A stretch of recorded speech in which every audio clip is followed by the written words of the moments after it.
Welcome. Today in this video we're going to discuss what is origami and how you are important to origami.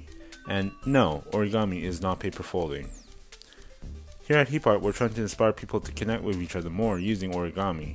If you like origami and you like paper airplanes, please subscribe and click the bell for notifications. We'll be delivering something new every single week. When you think what is origami, what you think origami is, it's paper folding in Japanese. Or you think it's this wonderful piece that's folded out of paper. But in reality, origami is really the instruction sets used to transform a piece of paper into a beautiful crafted model that you see. This set of instructions does not have to be applied to a piece of paper. It can be applied to a piece of cloth or a piece of plastic. So origami is actually irrelevant of paper. That is why origami is actually not paper folding. Origami is the instruction set to transform a piece of paper into a model. To use an analogy in biology, origami would be the DNA and the piece of paper would be the cell. Based on the instruction sets of the DNA, the cell will carry different functions and yield different animal or living creatures. As an instruction set, origami carries another similarity with DNA. It evolves over time. Today we're going to look at a case study of the traditional origami frog.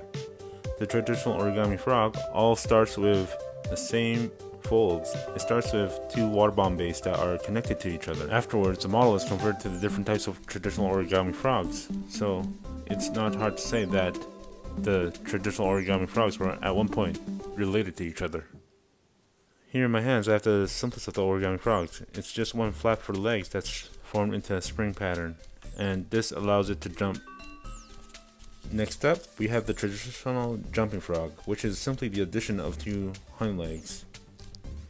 Then we have the traditional origami frog version 1. This one varies from the simplest traditional origami frog by just folding the body into a triangle, and the legs are formed a little bit differently. If I were to guess, somehow the jumping frog and the traditional origami frog branched off from the simplest traditional origami frog. Then we have the traditional origami frog version 2. This one, the front legs are a mirror of the rear legs, and the spring is added back into the rear legs of the origami frog. When you compare it to the version 1, it's almost the same. Now we have the most interesting one of them all, the new type of origami frog that I learned from YK Crafts. As you can see, it holds the shape of the jumping frog and there's no spring anymore, and the legs are completely different. I would say it was inspired by the traditional jumping frog. When you test all 5 frogs, they all jump and they all look like a frog.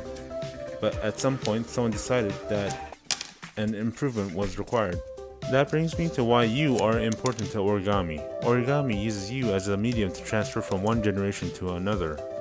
And through the improvement from one generation to another, origami evolves over time. But because origami is using you as a medium to transfer from one generation to another, specific models of origami get lost in time and extinct because people forget about them.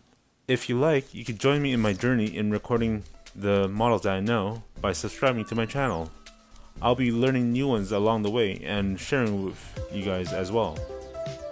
To conclude my video, origami is not paper folding. It is the instruction set used to transform a piece of paper into a lovely model. And you are important to origami because you are the medium in which origami transfers from one generation to another. And through you, origami would evolve over time and extinct over time.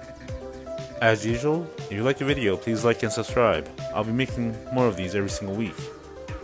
Once again, thank you for watching and see you next time.